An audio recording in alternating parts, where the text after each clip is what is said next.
Thank you very much. It's a privilege to be in a strange place on very short notice, so thank you for coming. The reason I'm doing this is because I think presentations will change your life. I'm happy to go anywhere and do this at any time. Presentations are essential to everything that we do, nursing, medical, surgical, emergency medicine, whoever you are, presentations will change your life. And I respectfully suggest that your presentations suck. And they suck not because you don't care, not because you don't put effort in, but because of science. So what I'm going to do is go through a bit of that and help you to be a little bit better. That sounds arrogant, but this works. It's not some cult, it's just simple science that if you apply it to presentations will change your lives and therefore the lives of your patients, your colleagues, your practice forever. I want you to start by just thinking, what do you hear?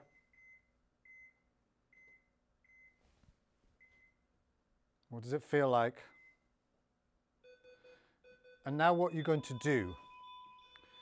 How are you going to resuscitate this patient? Assuming some of you still resuscitate patients. This comes from the internet. 1945, the University of London filmed this resuscitation technique. They're doing currently what's called artificial ventilation here, the Sylvester technique.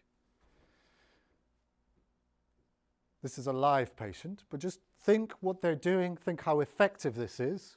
What they're going to do now is go to a different patient and perform CPR. And what I want you to consider is this is evidence-based, widely shared and perceived to be effective. First thing they're going to do is in the fourth interspace on the right of the patient's chest, they're going to take a very large needle and stick it directly into the heart. And then take it back out again. The astute amongst you will notice that this is an upper midline laparotomy, and the surgeon is going to put his hand inside and then start bimanual compression of the heart. Cardiac massage. Once the hand is inside, if at 10 minutes this is not effective, they will open the diaphragm, and you'll see that done, and then put their hand inside the chest and do bimanual compression of the heart. 1945, widely shared, evidence-based, and perceived to be effective. Hand inside the diaphragm. And then at 14 minutes, the next thing they're going to do on this patient is clean the chest, take a large needle, inject adrenaline directly into the heart. And they did this because they perceived it to be effective. It's widely shared, that's why they put it on YouTube in 1945, and it is evidence-based. And I want you to think about your presentation style. Evidence-based, widely shared, and perceived to be effective. What I could do is show you a presentation. You know, when you're not as organized as it might be, it's all a bit all over the place, isn't it? I have the problem of mirroring and screens and what. This bit would probably be useful. Something on, is there anyone here who does trauma? No? Well, this is just to show you. Here we go. That's a Cornish picture. That's my football team. Here we go. Clinical audit to identify the efficacy of the PCORN exclusion criteria and CT imaging of blunt abdominal trauma. This was an audit that Tom and I did. Tom's my registrar. He's now in Leeds. Blunt abdominal trauma can be a source of significant morbidity and mortality in children. CT scans using lines and malformed until making this consent. CT scans use significant radiation. Young children particularly vulnerable to carcinogenic effects. This could be PCORN. These are the PCORN criteria here. The usual exclusion criteria. I don't know why that fracture's there. These are Tom's slides. 100 scans fulfilled the criteria. No. 200. I know. 100 scans fulfilled the criteria of trauma. 94 fulfilled the PCORN criteria. I'm sorry about the apostrophe. 6 didn't, but they had 4 that had hematuria and 2 patients were dead. So, this review supports the efficacy of the PCAR exclusion criteria to predict those cases of very low risk of significant intra-abdominal injury in this population. It highlights the value of additional laboratory investigation extended PCAR directive. Their application will further improve the efficacy of management of children with abdominal trauma and reduce radiation exposure.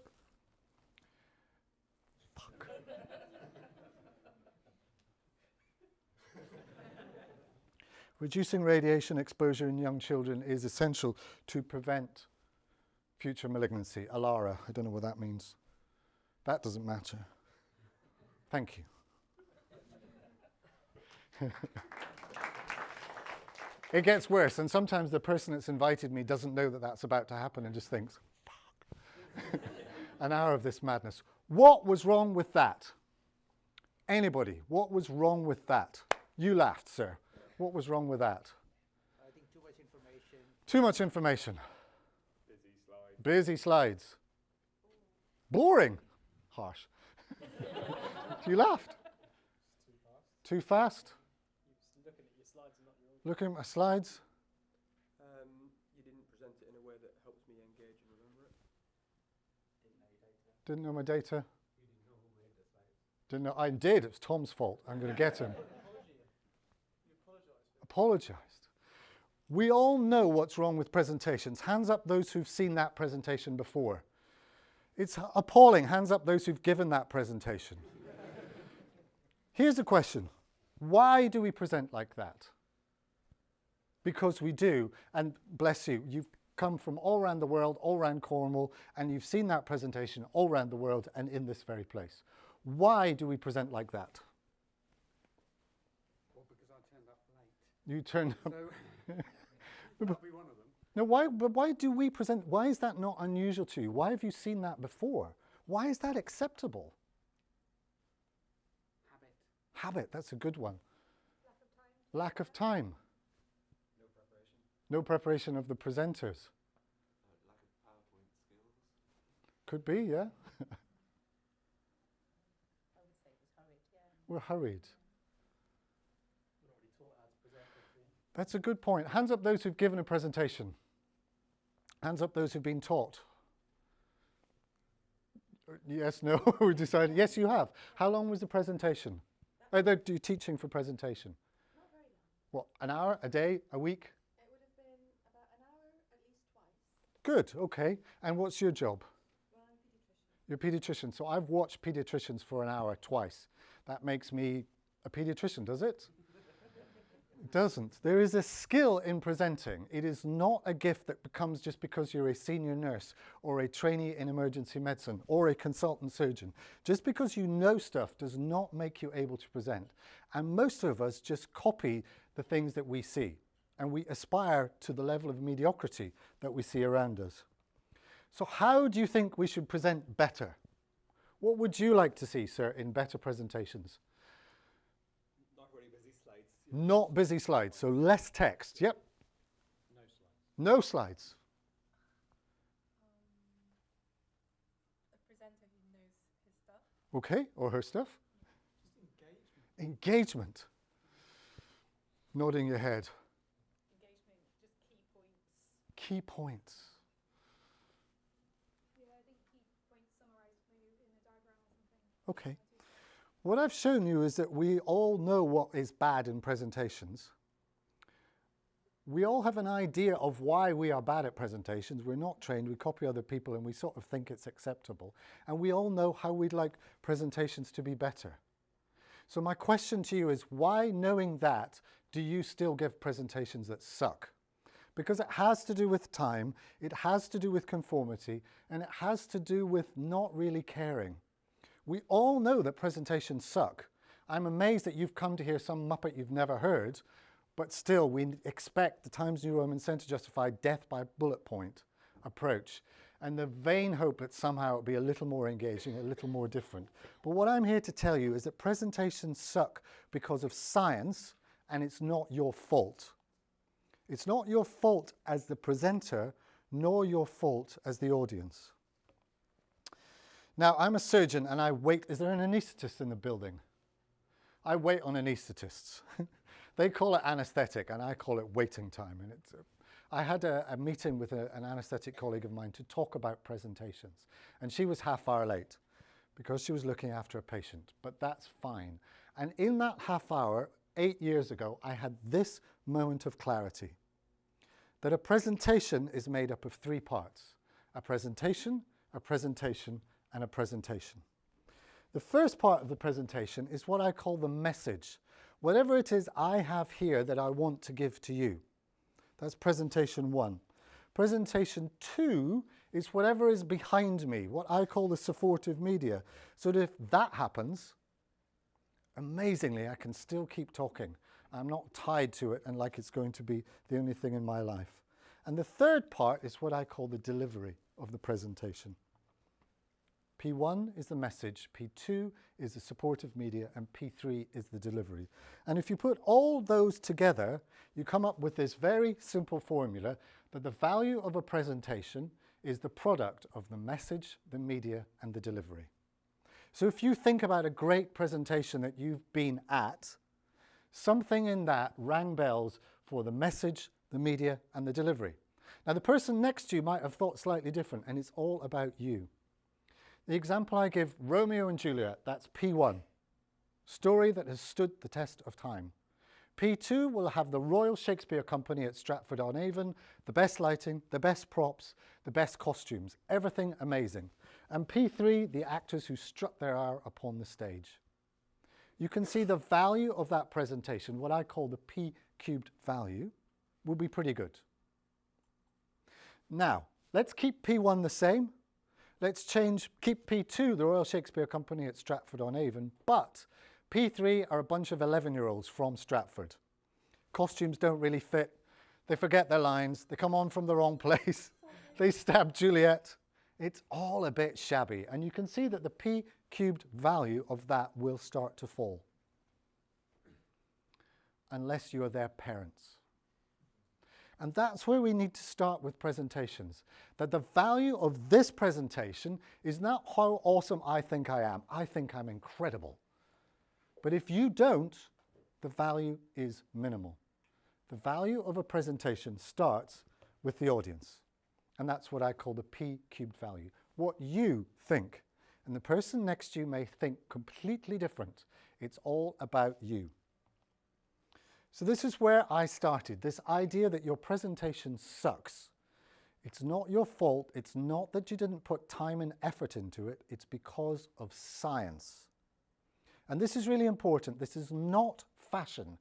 This is not just a TED thing. This is not just people with polar necks drinking espressos thinking they're all up themselves. This is hard facts as to why your presentations suck. Let's start with the science of P1, the message. 3.141592665. This is pi. 358979323. 846264338.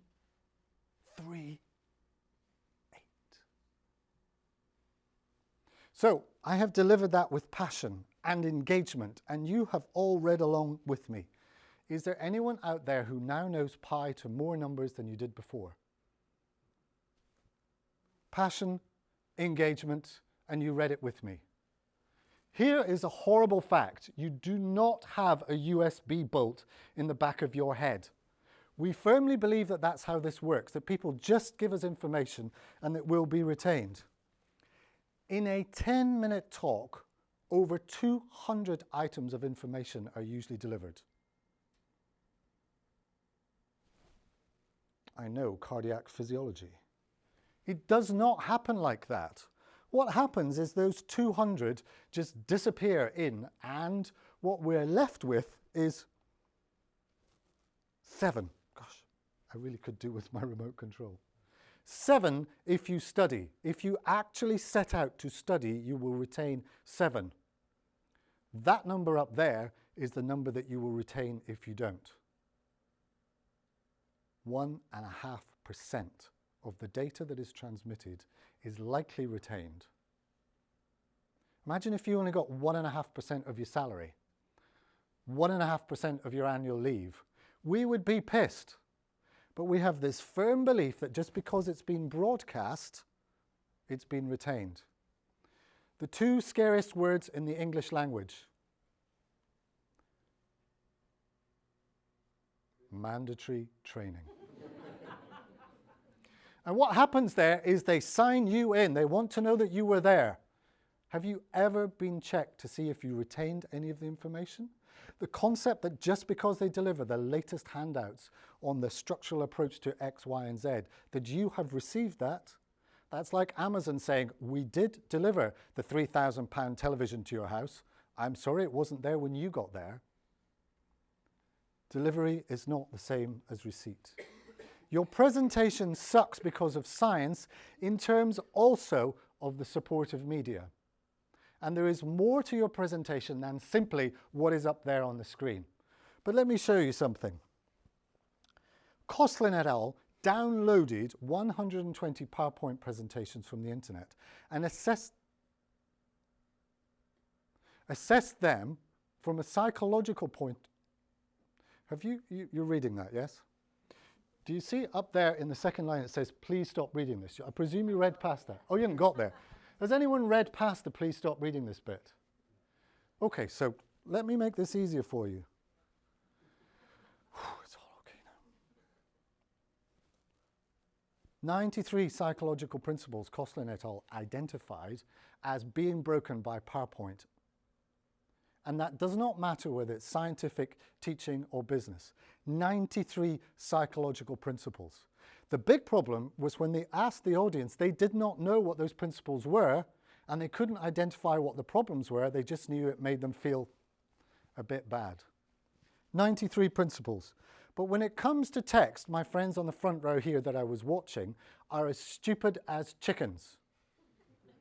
Hypnotized by text. And here is a chicken about to be hypnotized for you. Now, nothing bad happens to the chickens, please don't worry about it. But that line in the sand will hypnotize that chicken. And it will stare at that line in the sand as badly as you stared at text when I said, don't read this. And some of you read past that and thought, I know better than you. You are like the chicken. And if foxes could figure this out, chickens would no longer exist. Simply a line in the sand. But trust me, you are so stupid that when this screen finishes and it goes back to text, you will read the text, even although I've told you not to read the text. And if you don't, it takes a monumental amount of effort to stare me in the eye and not read the text. Text has to be made sense of in a linear structure. Now that's okay if it's in English, that sort of makes sense, you can put it to one side. But have you ever been on holiday in a country where you don't speak the language and you still try to read stuff? Even if it's in Sanskrit and I don't even know what Sanskrit is. This is because of something called cognitive load. Your brain is not clever enough to do more than one thing at a time, even if you're a woman. You are reading in one part of your brain and you are listening to me in another part of your brain, and I can never remember which part it is, but it doesn't matter. Some of you amazing people are translating this into English as a second language. Some of you are making notes and potentially doing 4 things at once, which is not possible, but what you are not doing is processing. You are not getting to the point where you go, stop that, I don't agree with you, because there's a constant flow of information, and if it's textual, you have to make sense of that. The second principle that's important is what's called the dual processing of multimedia theory. It doesn't matter if you don't know what it is.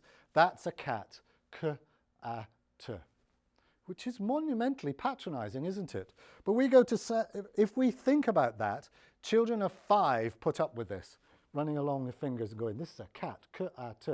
But at what point did you have to go to scientific meetings and have somebody stood behind a lectern, read shit out to you, and use a laser pointer so you could follow them? You just sit there going, who the f are you? And the value of the message starts to plummet.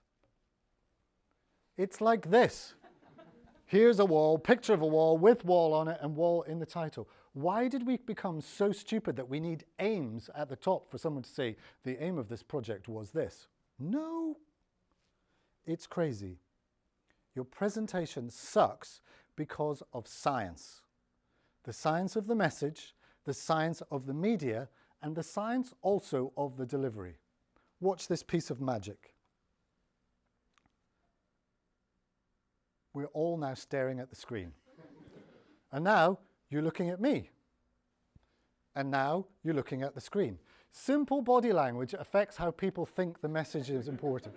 So if I just do this, you suddenly think, the message is changing. Body language changes everything. It's important. This means I don't care about you or I'm terrified from you. This means please listen to me. And standing behind the lectern, shaking like you're about to be executed, means I am terrified and this message is not important to you. Everything is changed by body language. And this is our experience of scientific meetings. On the left, this projector is duff. On the left, there is a guy doing his presentation, yeah? Down here, what you can see is empty seats. Some of you Muppets are still trying to read what that says over there, and the brightest thing in the room is the exit sign. The reason we don't go to scientific meetings, we do go, but we don't go into the meeting, is because it sucks. Because we know we're not going to retain anything. Because we know the poor fool up there is terrified and isn't going to deliver anything of value. Your presentation sucks because of science. This slide sums up beautifully what happens in presentations. The man on the left in the white shirt is engaged, eyes focused in the message. The guy directly behind him reading knows that that is the most efficient way of getting data from one person to a group, a document. And sadly, that's what some people think a presentation has become. The guy on the end in the back row is terrified because the woman beside him is half naked, and the guy in the front has died and joined the choir invisible, and nobody is feeling for a pulse because they are jealous. Hands up those who have never slept in a meeting. The reason you've slept is possibly because you're a bit tired, but because the message did not engage you, because there was nothing in it for you, and because you'd given up the will to live. Presentations suck because of science. Science of the message, science of the media, and science of the delivery, which is neatly summed up in that. Does anyone do educational psychology? Bloom's taxonomy describes learning. It describes the process from which learning happens. And what Bloom and his group discovered is, well, not discovered, described, is that it starts with knowledge. That's obvious, really. If you don't know anything, you can't learn about it. So we need to give people knowledge. But from there, we must build that knowledge through understanding, analysis, evaluation, and ultimately to creation. That's called higher order thinking. Your textbooks know more about your discipline than you do. None of them, however, can look after patients. They are simply knowledge. But in presentations, there is a failure of knowledge. Remember the 3 facts? If you have no knowledge, then the rest of this falls and fails. You cannot progress. Presentations suck because of the science of learning and education. It's not your fault. It is your fault, however, if you continue to deliver in that way. So, there's a film, 1999, called The Matrix, in which one of the lead characters, Morpheus, explains to Neo that the world is not as he perceives it. I am here to tell you that the world in which you exist is a virtual reality. It's just make-believe. Let's start with one fact. Reading out PowerPoint is not teaching. And if you start to understand the impact of that reading out PowerPoint is not teaching, and you add in the corollary of that sitting there listening is not learning, it means that virtually all of your undergraduate existence, probably a large factor of your postgraduate existence, most meetings that you've been to have been a complete waste of time. Not because you didn't care, not because you didn't put in the effort, but because of the science of teaching and learning. And you can deny that as much as you want, but you did not get your degrees in lecture theatres. You got it on the wards, with your chiefs, in tutorial, in private study. The skilled clinicians that you all are have not been lectured to that point. And if you think of the waste of effort that has been involved in that, it really starts to become terrifying. Morpheus offers Neo a choice. He says, I've got 2 pills for you. I want you to make a choice. Choose the blue pill and go on believing the world is as you believe it to be. And that's what I'm offering you today. You can go on believing that reading out PowerPoint is teaching and that sat there listening is learning. That's fine. I suggest to you that is the matrix. Or you can take the red pill and come with me down the rabbit hole, and I will show you truly how deep this goes and how to make a difference. But right now, each one of you has to make a decision. The red pill has one bitter side effect. I have destroyed presentations for you forever. Make a choice. That's the red one there. Do you have any questions about what I've said so far? I just need to set a timer up as that clock is still at 1 o'clock. Any questions? I'm prepared for just about anything. You can't have stunned you all into silence. Do you ever get challenges? Do people ever say, I disagree with you on this? Yes.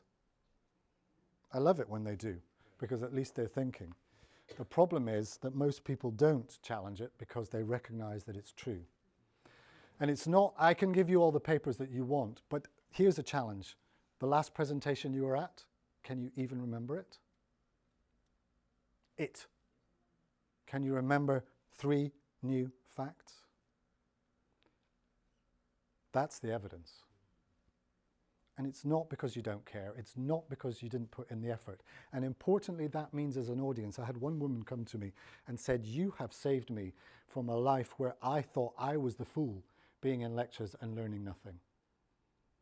And it's simply highlighting that's not how we learn. Any other questions? Nothing too difficult. Pardon me?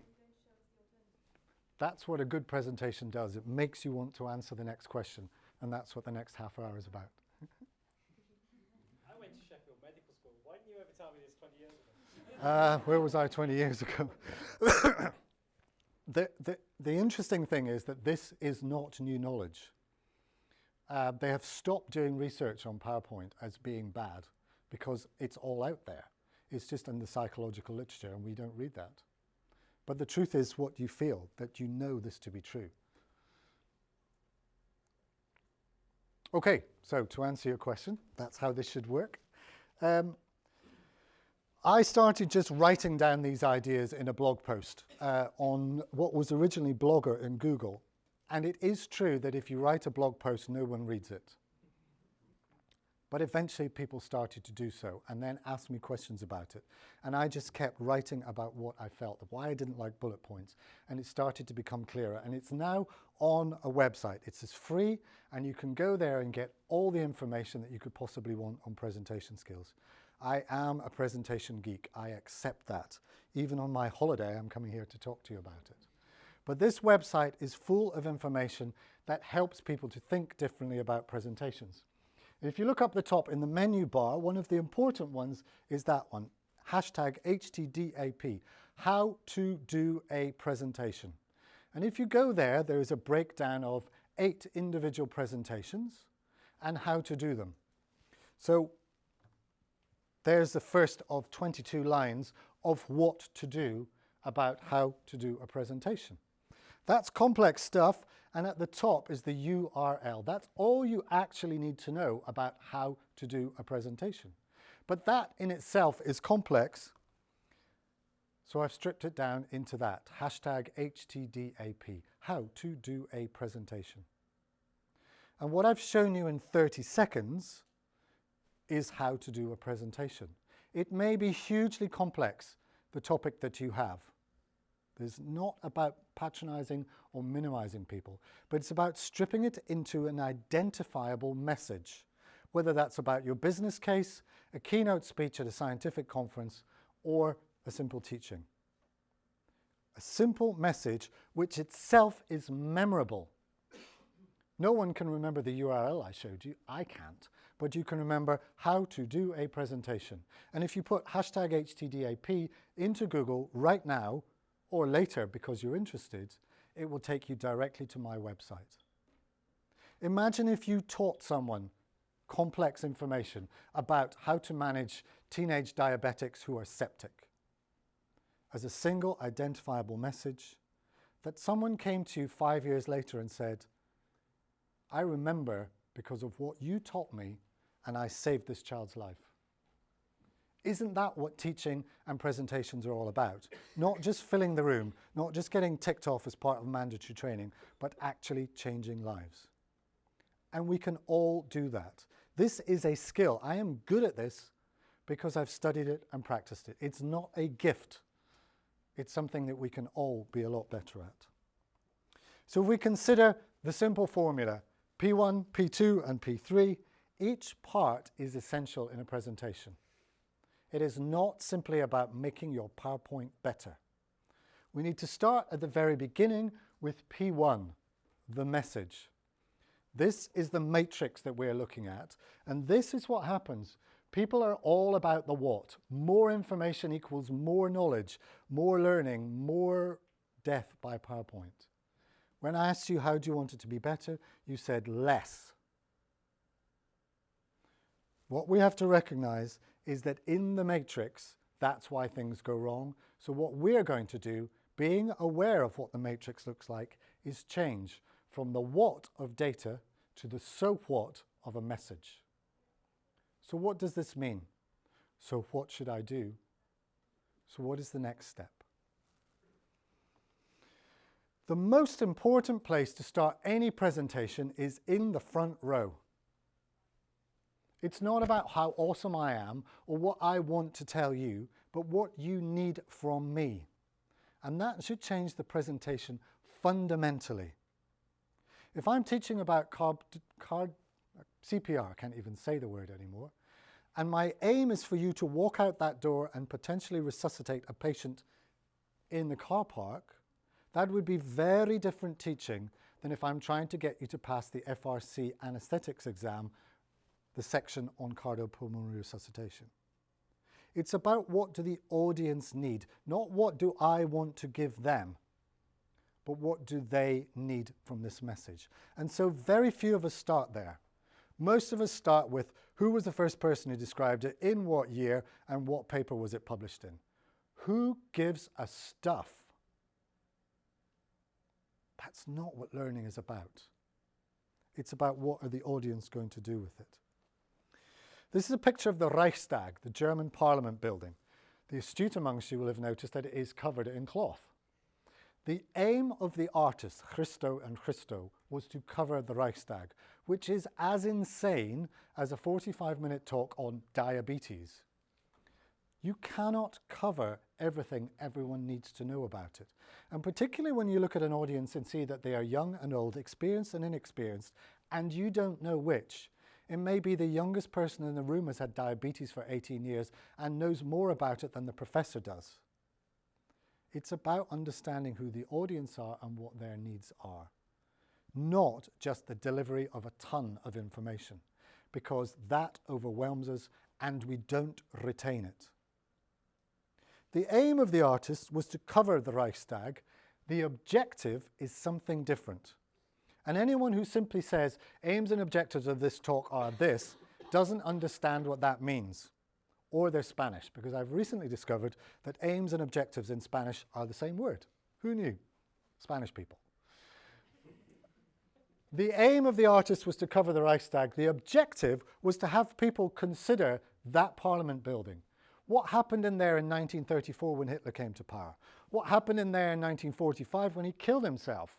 What happened in that place when they reunited the two countries?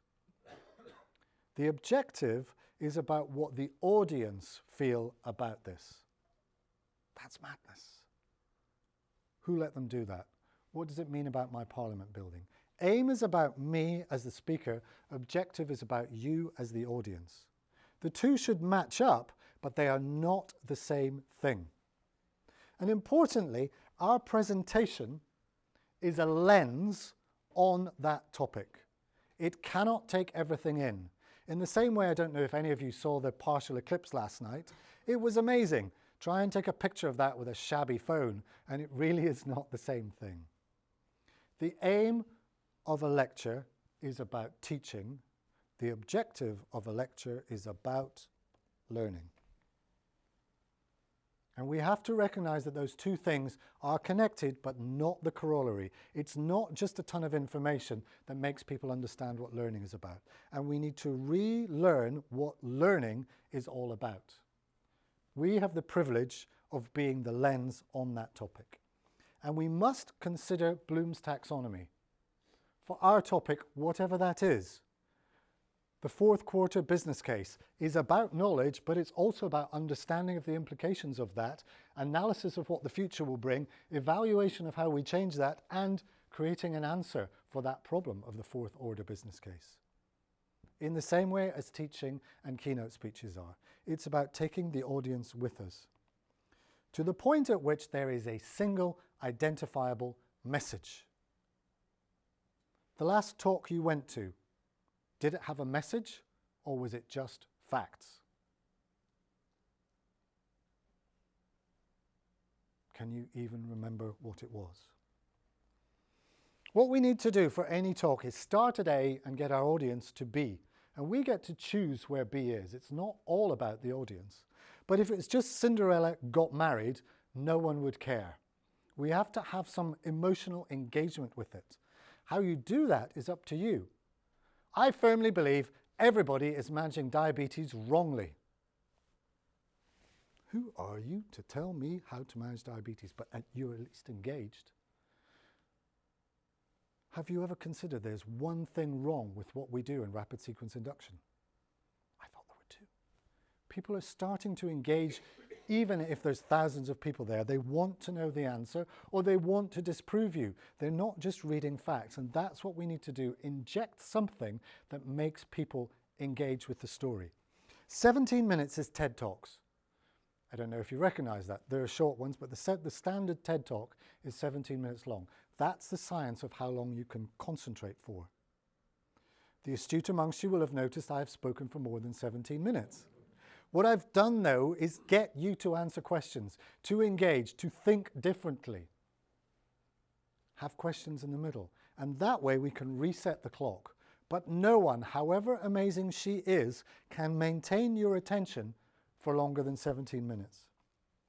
So what I suggest if you've got a 45-minute talk is that you break it up into steps. I actually think that's good for a 5-minute talk too. 3 steps within a story. 3 is a magic number. People remember 3 without thinking about it. And that gets you to the point at which you have your answer, where the audience starts and where the audience ends. And that's what they're looking for. And then what I suggest you do is you write it out by hand. Hands up anyone who's ever been to a presentation that is overrun. Has it ever gone better by overrunning, giving you more information? No, it's just made it worse. Being succinct is what counts in these things. And what I suggest you do, having written it out so you know what you're actually going to say, is that you then time what you're speaking about and bring it in at 80% of the time you have available. Because trust me, you will start late, the person in front of you will overrun, and people will start leaving before the end. And if you get to the point at which you have not given them the... people are still waiting. It's all about timing. Any questions on P1?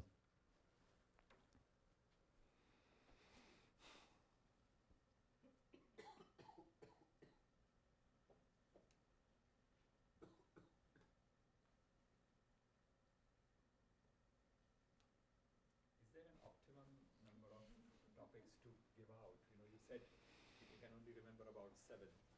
Is that something one should aim in a presentation? Maybe 7 is the number of facts, not topics.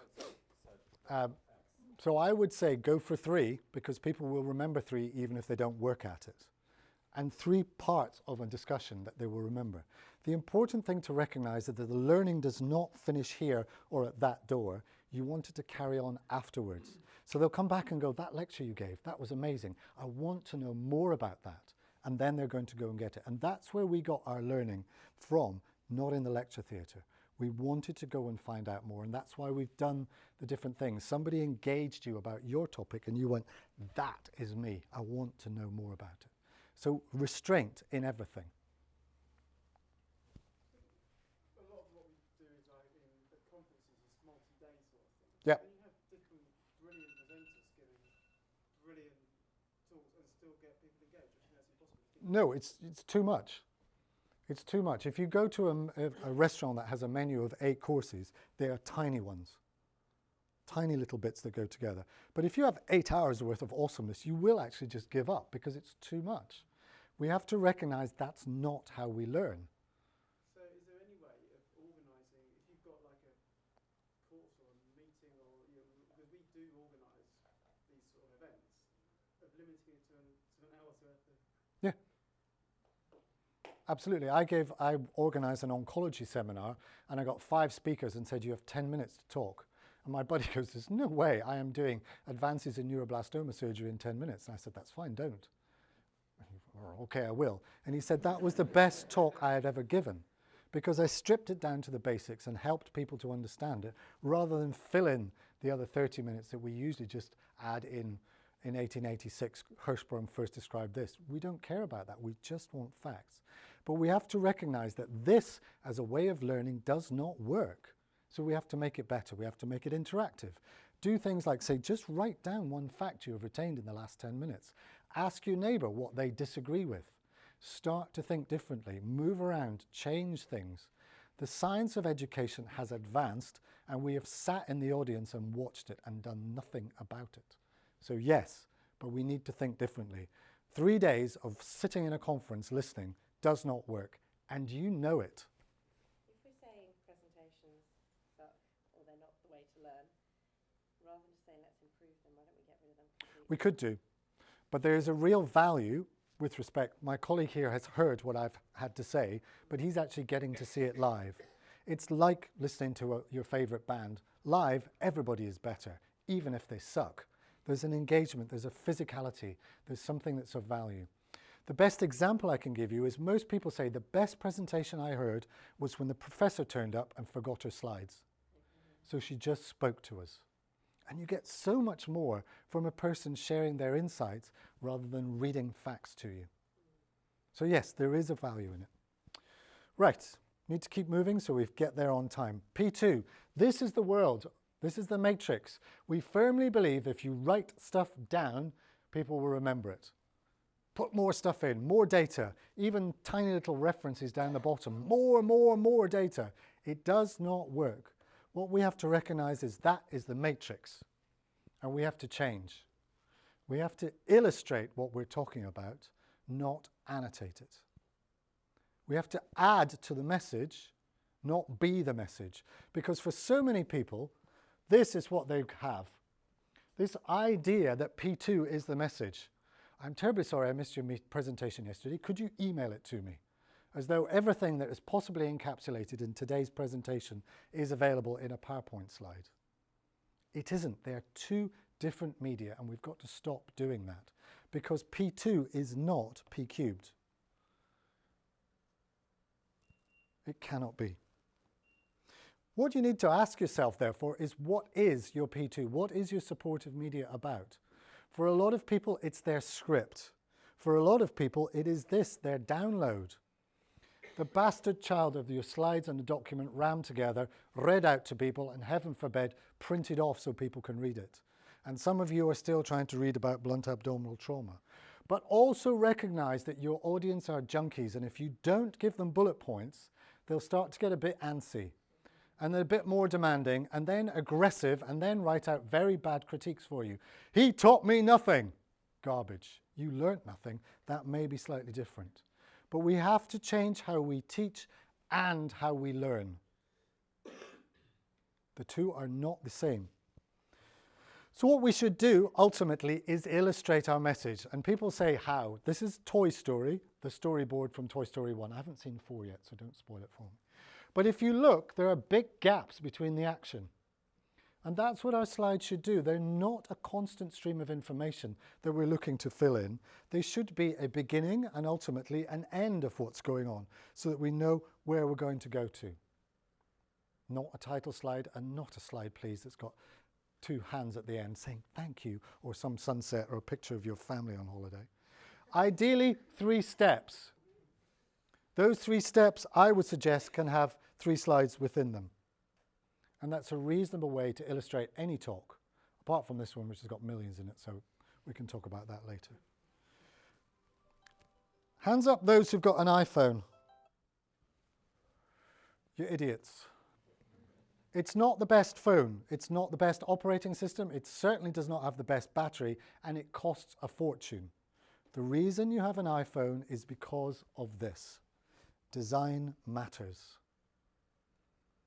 Design changes everything. You can get a better phone that doesn't look as good as your iPhone, but the reason you're in the Apple ecosystem is because of design.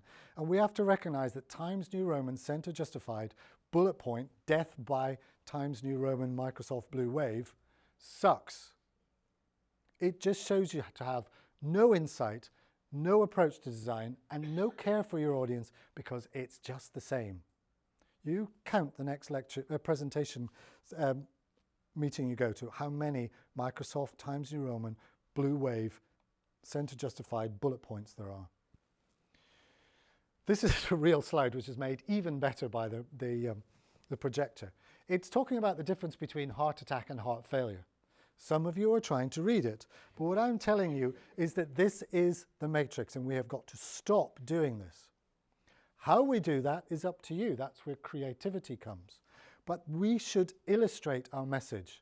Our message, not individual words, not individual paragraphs, but individual messages.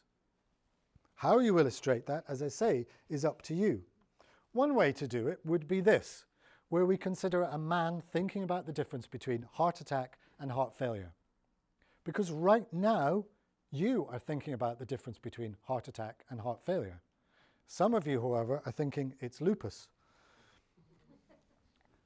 We have got, it's a niche joke, but this sort of thing, it's not about no text. People say, oh, Ross says no text, no text. Text is valuable.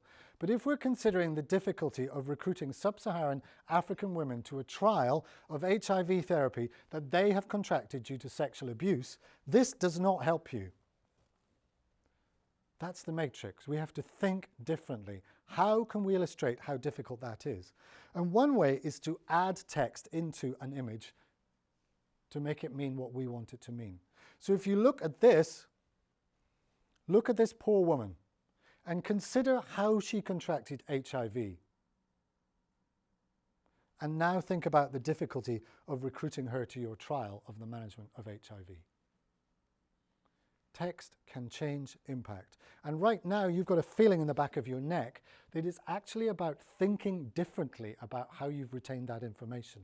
I could measure the salivary cortisol and you will remember this fact more than other facts because it's made an emotional engagement with you. We have got to change data slides. This comes from a document. That's where it should be reviewed, not on a screen. So if I only want to talk about vascular occlusive events in the CRASH-2 trial, I can put a red box around it because I'm an idiot. Hands up those who are looking outside the red box. Exactly. Red box forces the audience to say, I know more than you, I'm going to look outside it. But if I want to show you the risk in the CRASH-2 trial of tranexamic acid against placebo for vascular occlusive events, I am going to show you in less than 3 seconds what the answer is. Now, it doesn't matter the rest of the numbers. We have this obsession with numbers. Numbers do not change things. If they're not significant, it doesn't matter what the two groups are, it's not significant. And yet we're adding in the risk of the three things you remember being one group had 87 in it, where actually it's the fact that there is no significant difference. Now we can argue about significance if you want. But the next thing we get to is this sort of madness, where people are now putting references on slides. Heaven forbid they're putting superscripts up there and tiny little letters down the bottom because it's just like a document. It doesn't matter. You can say the paper by Fisher et al. Shows me this. For some reason, somebody is in the audience actually reading this madness. If you want people to take this sort of information away, give it to them. How you give it to them is up to you. You can have it as the very last slide, so when there are questions up, you say, here are my references. But some of you were reading that whilst I was trying to give you the information. Another way to do it is simply give them a download. A download for this talk is #HTDAP. Everything you could possibly need is available for you. Any questions about that? One question. Yes, sir. You use the term PowerPoint, it's a bit of a household, Yeah. household name now. Do you see any merit in using other platforms and you're using that for this? So I'm using Keynote, and that's the only one that you should use, Keynote or PowerPoint. If anyone puts a hand up and says Prezi, I'll take you outside and do the only gentle thing. It's not about the media, it's about how we use it.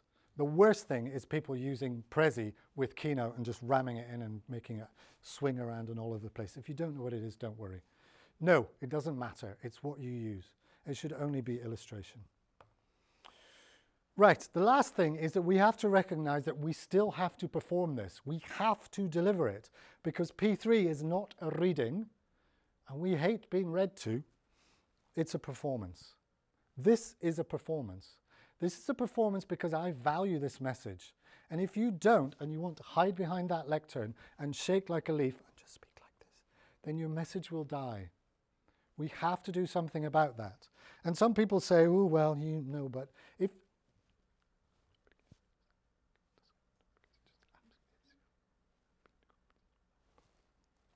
It was Royal College of Pediatrics and Child Health where the guy before me. How we do that is down to various obvious things. Practice. I have done this talk about 200 times. That's why it's good. It keeps getting better.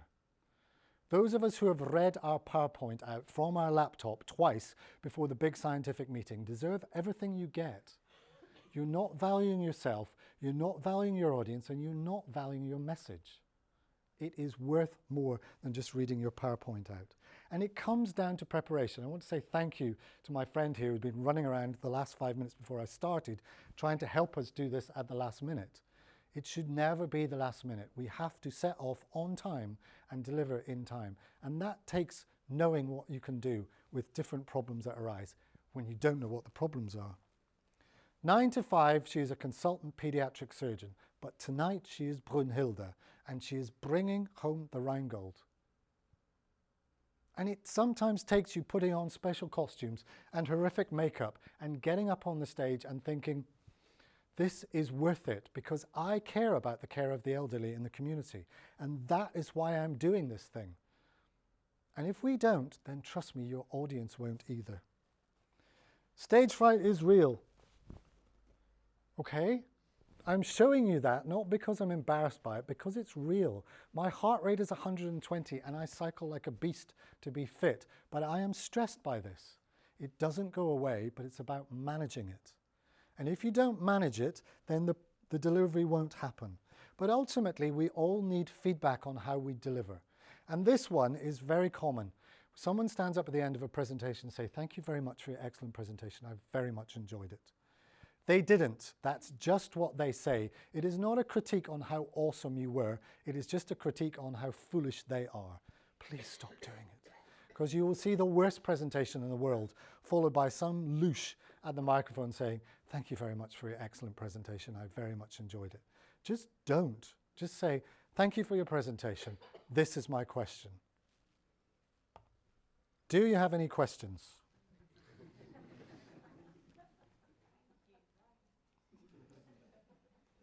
I will answer questions at the end, but I will finish on time because that's important. What I hope you recognize are these following facts. Reading out PowerPoint is not teaching. That is a scientific fact. The corollary of that, listening to PowerPoint being read out to you, is not learning. And so we have to make a change. We have to choose what we're going to do, and I'm assuming that by staying here, you're either exceptionally polite or you have made that choice. Choose the red pill and change. We need to have a clear message. We need to illustrate that message, and we need to perform. So, remember that presentation I showed you at the very beginning? This is really tricky with that remote. Reload. This was what it looked like. That is the matrix.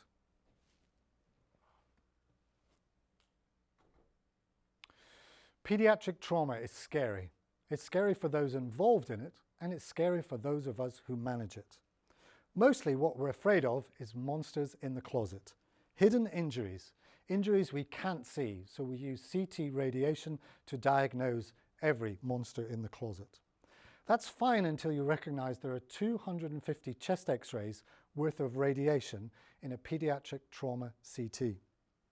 The PECARN group in North America have devised a positive predictive clinical tool that will allow us to predict which children actually need radiology.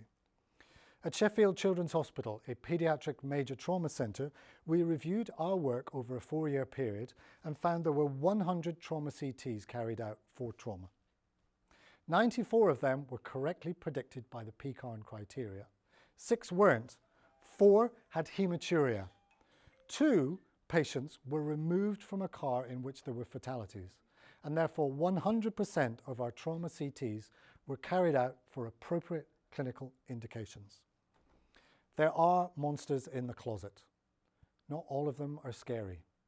This one, however, is real. 500 trauma CTs will cause 1 malignancy. So it's not about no radiation, but as little as reasonably appropriate. The Alara principle. Thank you.